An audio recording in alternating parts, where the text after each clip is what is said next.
तरमीम होने के बाद क्राइसिस मजीद बढ़ गया है, शदीद हो गया है और ये क्राइसिस हर आने वाले दिन के साथ बढ़ेगा क्योंकि ये बड़ी कमज़ोर तरमीम है, इनमें बहुत फ्लॉज हैं और जितने भी लीगल एक्सपर्ट्स हैं इंडिपेंडेंट जो शरीफ खानदान के नौकर नहीं हैं वो सब ये कह रहे हैं कि ये आईनी तरमीम किसी तौर पे अपने पाँव पर नहीं खड़ी हो सकेंगी।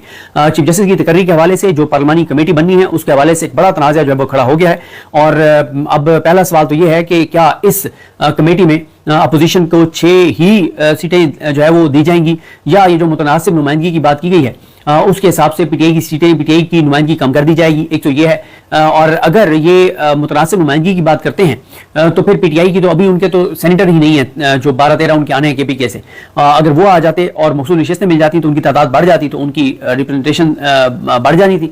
तो एक तो ये बड़ा एक इस वक्त मसला है। दूसरा ये है कि अगर पीटीआई नहीं जाती इस कमेटी में तो क्या होगा। अच्छा, इसके ऊपर वकला की राय तकसीम है। कुछ वकला का कहना है कि जी पीटीआई को जाना चाहिए, वहां जाकर रजिस्ट करना चाहिए और मंसूर अली शाह साहब के लिए वोट करना चाहिए और कुछ का ये कहना है कि ये सारा प्रोसेस ही इलीगल है। जब पीटीआई इन आईनी तरमीम को मान नहीं रही तो पीटीआई कैसे उस कमेटी का हिस्सा बन सकती है। और दूसरी बात वो ये कहते हैं कि अगर पीटीआई उसका हिस्सा बन भी जाए तो जो पीटीआई के हैं वो अपोजिशन के जब 6 होंगे तो 6 के 6 तो पीटीआई के नहीं होंगे, उसमें मौलाना साहब के बंदे भी शामिल होंगे।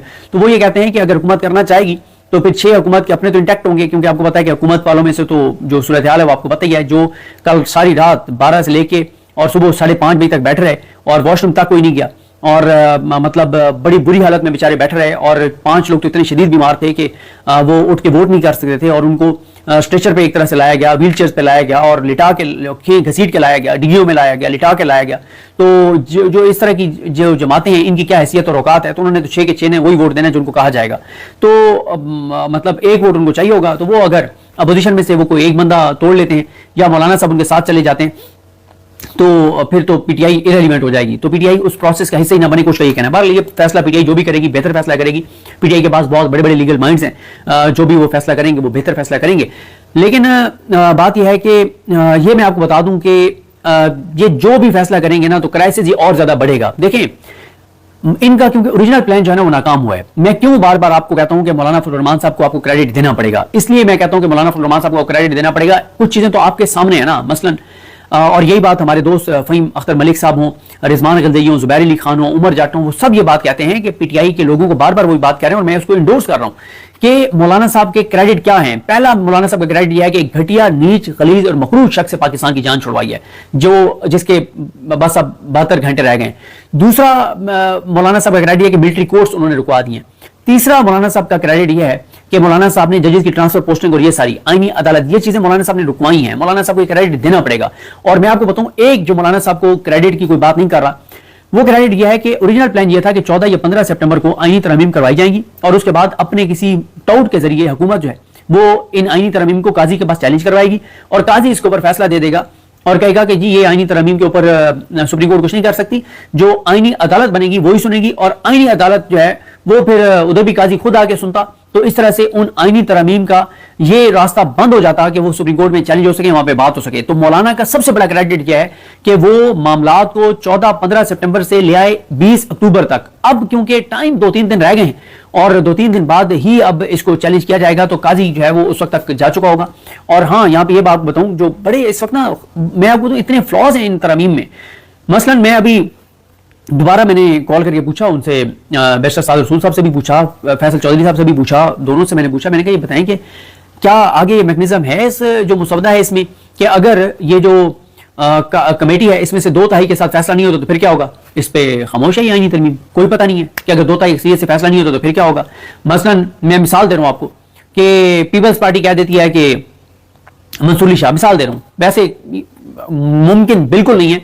नून लीग और पीपल्स पार्टी को एक दूसरे से बढ़ के गुलाम और नौकर हैं और लेटे हुए हैं। मतलब इनकी हैसियत और औकात ही नहीं है कि सर भी उठा के देख सकें। इनको जो नाम लेके इनको खुद नहीं पता होगा कौन सा नाम देना है। ये उसी तरह से होगा जैसे निगरान हुकूमत के शहबाज शरीफ ने फैसला किया था, निगरान वज़ीर आज़म का। तो ये जब वहां पे जा रहे होंगे कमेटी में तो कमेटी में जो आखिरी बंदा दाखिल हो रहा होगा ना उसकी जेब में एक बंदा मास्क लगा के आएगा और वो उसकी जेब में पर्ची डालेगा और वो पर्ची जब ये खोलेंगे उसके ऊपर जो नाम होगा ये कहेंगे जी हमारा ये नाम है। इनकी हैसियत और औकात इतनी है, इससे ज्यादा इनकी हैसियत और औकात नहीं है। लेकिन हम फर्ज कर रहे हैं कि पीपल्स पार्टी कह देती है मंसूर अली शाह, नून लीग कह देती है याहिया अफरीदी और नहीं ये तो नहीं कहेंगी, ये अलग अलग मतलब ये होंगी और पीटीआई किसी तीसरे नाम पे चली जाती है और पीटीआई कहती है मिसाल के तौर पे मुनीब अख्तर, जो कि पीटीआई ने कहना नहीं है, वो कहेंगे कि मंसूर अली शाह, ठीक है। अब मसला यह है कि अगर 3 बंदे हैं पीटीआई के और 3 बंदे पीपल्स पार्टी के हैं, वो 6 कह देते हैं चले मंसूर अली शाह, तो 7 तो फिर भी पूरे नहीं हो रहे और इसके लिए 7 आपको नाम चाहिए, तो इसके ऊपर खामोश है। अब देखें इसके ऊपर सवाल यह है कि एक और जो ये वारदात डालेंगे कि ये मुतनासिब नुमाइंदगी की जो बात कर रहे हैं, हो सकता है पीटीआई के मेंबर्स इसमें कम कर दें। अगर ये पीटीआई के बंदे कम कर देंगे तो फिर क्या होगा, फिर कैसे होगा? तो ये एक ऐसा क्राइसिस है शदीद, जिससे हर आने वाले दिन के साथ मामला गंभीर होते चले जाएंगे। अगर आप इस आईनी तरमीम को देखें तो उसके मुताबिक तो कल रात 12 बजे तक, 22 अक्टूबर को रात 12 बजे तक इन्होंने फैसला करना है कि कौन चीफ जस्टिस पाकिस्तान होगा। और फिर ये जो बात होती है कि मौलाना फजल रहमान साहब ने एक गैर एलानी उनकी कमिटमेंट है उनके साथ हुकूमत की कि मंसूर अली शाह साहब ही चीफ जस्टिस पाकिस्तान बनेंगे। तो अगर तो ये बात दुरुस्त है तो मैं पहले मौलाना साहब को 70% क्रेडिट देता हूं कि मौलाना साहब का ये क्रेडिट है, जो चीजें मैंने आपको बताई कि उन्होंने निकलवाई और इस मामले को 20 अक्टूबर तक लेके आए। अगर मंसूर अली शाह साहब बैठ जाते हैं तो फिर मैं मौलाना साहब को 95% क्रेडिट दे दूंगा, 5% मेरी तनकीद होगी मौलाना साहब पर, क्योंकि मैं ये समझता हूं कि मौलाना साहब अगर साथ ना होते तो ये आईनी तरमीम नहीं हो सकती थी।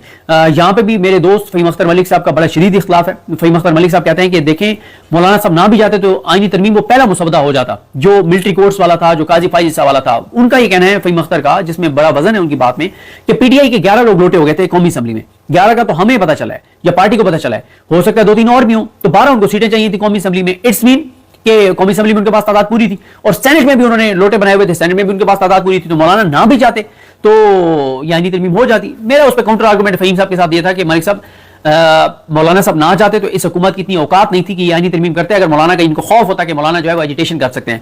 फिर कुछ हमारे दोस्तों का ये भी ख्याल है कि मौलाना के अपने 2 सेनेटर और 2 एमएलए टूट चुके थे और मौलाना ना भी जाते तो मौलाना का एक सियासी भरम है वो टूट जाता, कि मौलाना के बंदे जो हैं वो टूट गए थे।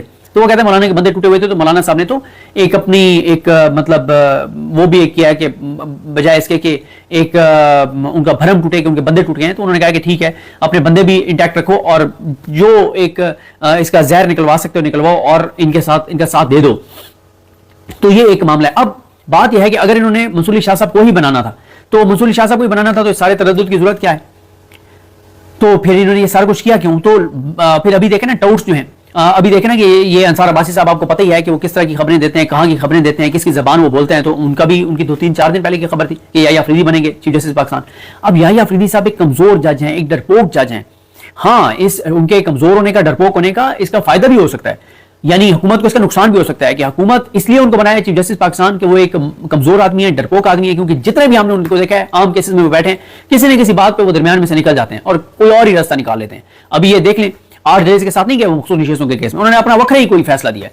अच्छा, तो लेकिन इसके आप दूसरा पहलू भी देखें कि अगर वो याह्या अफरीदी साहब को बना देते हैं और बाहर याह्या अफरीदी साहब की अदालत के बाहर नारे लग रहे हों और एक तसादुम की सूरत हाल हो और पुतले जलाए जा रहे हों और सख्त एहतजाज हो रहा हो, वकला सड़कों पर हों, सुप्रीम कोर्ट का घेराव हो, तो वो तो डर जाएंगे, वो तो पीछे हट जाएंगे। तो इसलिए ये दोनों तरफ से हो सकता है। मैं आपको बताऊं, काजी जैसा इंसान नहीं है इस वक्त सुप्रीम कोर्ट में जो इतना नंगा और गंदा हो के और इस ढटाई के साथ जो है ये सारी चीजें कर रहा हूं। कोई और जज ऐसा नहीं है जो नून लीग को ये सारी सर्विसेज प्रोवाइड कर सके, और काजी साहब ने अकेले नहीं सर्विसेज प्रोवाइड की।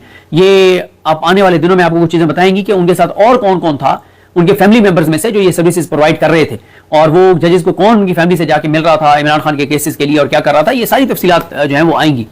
अच्छा, तो इसलिए अब कल तक इन्होंने फैसला करना है। इस वक्त तक ये है कि नाम उन्होंने स्पीकर ने खत लिख दिए हुए और नाम जो है वो अब सजेस्ट किए जाएंगे अपोजिशन की जानिब से और वज़ीर आज़म की जानिब से। जैसे वो नाम सजेस्ट किए जाएंगे तो कमेटी बन जाएगी, 12 रुकनी कमेटी होगी, 6 मेंबर्स होंगे और 7 जिस तरह वोट देंगे वो सारा कुछ होगा।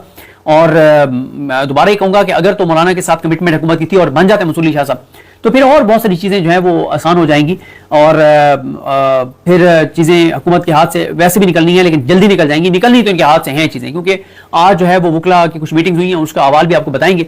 पीटीआई की भी कुछ मीटिंग्स चल रही हैं, पीटीआई की भी कुछ प्रेस कॉन्फ्रेंसेज हुई हैं, इस पर आपको बताएंगे कि चीज़ें किस तरफ जाती हैं। लेकिन क्राइसिस क्राइसिस और क्राइसिस। अब पहली बात यह है कि ये वैसे तो आईनी तरमीमी एक तरह की गलत है ना बिल्कुल, क्योंकि इनके पास तो मैंडेट ही नहीं था, ये फॉर्म 47 वाले हैं और फिर नामुकम्मल पार्लियामेंट है, अभी मखसूस नशिस्तें नहीं मिली, सेनेट में केपीके की नुमाइंदगी नहीं है, ये सारी चीजें हैं। तो क्राइसिस ही क्राइसिस है और इनको सुख चैन नहीं आएगा, इनको सांस लेने की फुर्सत नहीं मिलेगी और इनके लिए क्राइसिस शदीद होता चला जाएगा। ये जो भी फैसला करेंगे इनके गले पड़ेगा। जिस चीज की बुनियाद ही नेगेटिव हो, जिस चीज की बुनियाद ही गलत हो, वो चीज नहीं चल सकती। और मुझे आप बताएं, आप जरा ऐसे पाकिस्तानी बैठ के सोचें कि क्या आपको हो सकता है सुनने वाला नून लीग हामी भी हो सकता है, اگر آپ نون لیگ کے بھی حامی ہیں, دل پہ ہاتھ رکھ کے بتائیں کیا یہ آئینی ترمیم پاکستان کے لیے ہوئی ہے؟ یہ پاکستان کے لوگوں کے لیے ہوئی ہے؟ نہیں ہوئی نا. اللہ کو حاضر ناظر جان کے بتائیں یہ پاکستان کے لیے ہوئی ہیں, پاکستان کے لوگوں کے لیے ہوئی ہیں؟ مطلب پورے پاکستان کو پتہ ہے کہ کیوں ہوئی ہیں, اور رات تقریریں یہ ایسے کرتے رہے جیسے ملک کے لیے اور عوام کے لیے. عوام کے لیے دن دہاڑے ترمیم کرتے آپ دن دہاڑے آپ کی گیلریز فل ہوتی, آپ پبلک کو انوائٹ کرتے کہ پورے پاکستان سے جو آنا چاہتا ہے, باہر ہم اسکرینیں لگائیں گے, باہر ہیں پارلیمنٹ کے اندر آئیں, یہ تاریخی موقع کہ ہم پاکستان کے لیے سارا کچھ کرنا چاہ رہے ہیں, تو پورا ملک آپ کے ساتھ کھڑا ہوتا. لیکن نہیں, سب کو پتا ہے کہ کس کے لیے یہ ترمیم لا رہے ہیں. اور پھر آپ دیکھیں نا کہ ابھی آج ایک خبر آئی ہے, علی ملک ان کے رپورٹر ہیں ایئر وائی کے, اکانومی کو کور کرتے ہیں, ان کی میں خبر دیکھ رہا تھا کہ چینی ایکسپورٹ کی اجازت دے دیا کابینہ نے آج. مجھے لگتا ہے کہ یہ آئینی ترمیم کے نتائج ہیں. اچھا, یہ ہوتا کیا ہے کہ آپ کو میں بتا دوں کہ جب بھی اس طرح سے لوٹوں کو پیسے دلوانے ہونا, تو وہ لوٹوں کو پیسے کس طرح سے دلوائے جاتے ہیں, وہ مافیاز کو کہا جاتا ہے. جن کو مافیاز کو کہا جاتا ہے, مثال کے طور پہ شوگر مافیا کو کہا کہ تم اتنے ارب دے دو, پراپرٹی ٹائکونز کو کہا تم اتنے کروڑ ارب دے دو, ڈرگ مافیا کو کہا تم فلانے کو اتنے پیسے دے دو, اور کسی کو کہہ دیا اسمگلر کو تم اتنے پیسے دے دو. پھر ان کو نا نوازا کیسے جاتا ہے.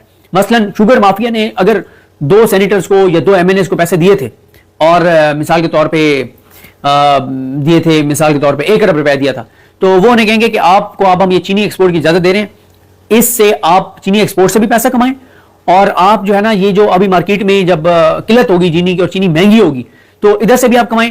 تو 1 ارب آپ نے انویسٹ کیا, 3 ارب آپ نکال لیں عوام کی جیب سے, ایکسپورٹ کر کے بھی اور مقامی طور پہ چینی مہنگی کر کے بھی. تم ڈن, اوکے.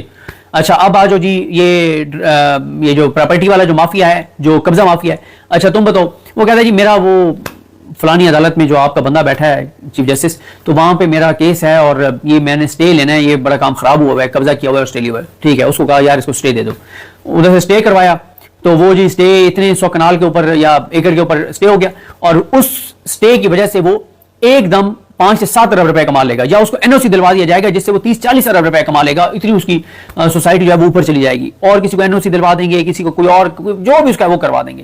اسمگلر ہے اس کو کہہ دیں گے کہ ٹھیک ہے تم اتنی چیزیں یہ اسمگل ادھر ادھر کر لو, اتنے تم. ڈرگ مافیا ہے اس کے کوئی کیسز شیسز ہیں وہ سیٹل, مطلب اس طرح سے پھر یہ چیزیں کی جاتی ہیں. تو یہ مجھے لگتا ہے جو شوگر مافیا کو آج چینی ایکسپورٹ کی اجازت دی گئی ہے, نواز نے انہوں نے شروع کر دیا, یہ پہلا نتیجہ ہے ان کا آئینی ترمیم کا, اور آگے بہت کچھ ہوگا. تو کرائسس ہی کرائسس ہے, بحران ہی بحران ہے. دیکھتے ہیں چیزیں کیسے بڑھتی ہیں. مجھے اپنی دعا میں یاد رکھیں. اللہ کریم ہم سب کا حامی ناصر. اللہ حافظ. اور چیز بھول گیا, سوری جاتے بحران تو یہ بھی ہے کہ اگر یہ نہیں ہوتا, جیسے کہ یہ آپ کے 25 تک نہیں ہوتا فیصلہ, پھر کیا ہوگا؟ 25 تک فیصلہ نہیں ہوتا تو یہ کچھ لوگ حکومتی ٹوٹس کہہ رہے ہیں کہ پھر قاضی صاحب کنٹینیو کریں گے. میں نے وکلا سے پوچھا, میں نے کہا وہ تو کہہ رہے ہیں کہ 25 تک اگر یہ کرائسس رہتا ہے اور منصور علی شاہ صاحب کے ساتھ, اور کہ منصور علی شاہ ہوں گے یا افریدی ہوں گے یا منیب اختر صاحب ہوں گے, کون ہوگا, اگر یہ کرائسس رہتا ہے تو وہ کہہ رہے ہیں قاضی تو کنٹینیو کرے گا. وکلا نے مجھے جو الفاظ کہے وہ الفاظ تو میں تھوڑے سے ڈائلوٹ کر کے آپ کو بتا دیتا ہوں. انہوں نے کہا ہے کہ ہم قاضی کو دھکے دے کے نکالیں گے. وکلا نے کہا ہے کہ ہم گریبان سے پکڑ کے گھسیٹ کے نکالیں گے. وکلا نے کہا ہے کہ ہم ٹھڈے مار کے نکالیں گے. اس حد تک نفرت ہے اس وقت, اور یہ میں دیکھ رہا ہوں کہ یہ تصادم ہوگا. اگر حکومت یہ سمجھ رہی ہے کہ 25 تک یہ فیصلہ نہیں کریں گے اور قاضی کو یہ کنٹینیو کروائیں گے کہ جب تک فیصلہ نہیں ہوتا تو قاضی صاحب کنٹینیو کریں گے, تو یہ ممکن نہیں ہے, نہ آئینی طور پہ, نہ قانونی طور پہ, اور نہ پریکٹیکلی ممکن ہے. تو اس لیے یہ باتیں جو سوشل میڈیا پہ پھیلائی جا رہی ہیں کہ جی وہ کنٹینیو کریں گے, ایسا نہیں ہے. اور دیکھنا بڑا یہی ہے جو میں نے کہا تھا کہ یہ بھی ہو سکتا ہے کہ مولانا کو انہوں نے کہا کہ بنائیں گے منصور علی شاہ صاحب کو, لیکن آگے کے لیے ہم منیب اختر کا راستہ روکنے کے لیے یہ آئینی ترمیم کر رہے ہیں. لیکن پلوں کے نیچے سے پانی بہت بہ چکا ہوگا 3 سال میں, پتہ نہیں کیا سے کیا ہو جائے گا. تو 3 سال کے لیے ہیں منصور علی شاہ صاحب, اور مجھے نہیں لگتا کہ یہ ہو سکتا ہے, کیونکہ اگر منصور علی شاہ صاحب کو ہی بنانا تھا تو یہ سارا کچھ کرنے کی ضرورت کیوں پڑی, یہ وہ بڑا سوال ہے. بالا جی دیکھتے ہیں چیزیں کیسے آگے بڑھتی ہیں. قاضی صاحب کا تو اب ٹوٹل جو ہے وہ 72 گھنٹے تقریباً رہ گئے, اور 72 گھنٹے بعد اللہ تعالیٰ کرم کرے گا اس ملک پر, اور قاضی صاحب سے پاکستان کی جان چھوٹ جائے گی. مجھے اپنی دعا میں یاد رکھیں. اللہ کریم ہم سب کا حامی ناصر. اللہ حافظ.